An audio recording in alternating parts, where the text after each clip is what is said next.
There was a caucus of women. They wanted equal hiring for men and women, which hadn't happened. But somehow or other I got up and I said that I thought it was really important that people just be hired for their ability, not for their gender. At which point I got booed down by this caucus of women, and then I sort of was extremely embarrassed, and at that point I probably became a feminist. The demonstrators met little resistance as they streamed through the main doors of the department store. On November 14th, 1983, we went to Litton Systems Canada in Rexdale to videotape a Women's Day of Resistance. Show of solidarity for striking Eaton's workers was part of a mass march and rally, wrapping up a week of activities by the women's movement.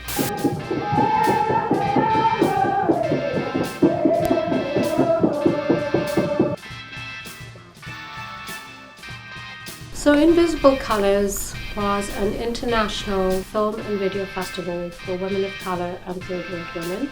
And we were thinking, oh, we'll just show 15 works. And before we knew it, it had become a full-blown international global-scale event in which we raised almost $500,000. Studio D was not a ghetto. Studio D was a place for women to be together.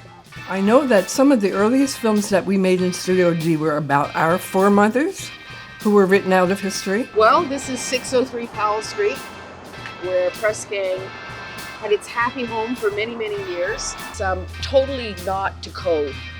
It's amazing that the fire department didn't close us down because we had heavy equipment. We had printing presses, we had bindery equipment, and across the street and no longer there was the Drake Hotel, which was one of the famous strip clubs of Vancouver. And I always thought we should have had a sign that said women, women, women, because they more or less had a sign that said girls, girls, girls. Argument about ending Studio D was very much that women were mainstream now and didn't need a separate place.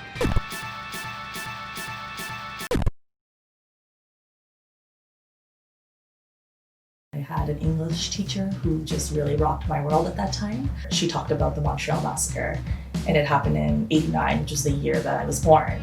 Like, just imagine being in school and you can't be in school because you're a woman.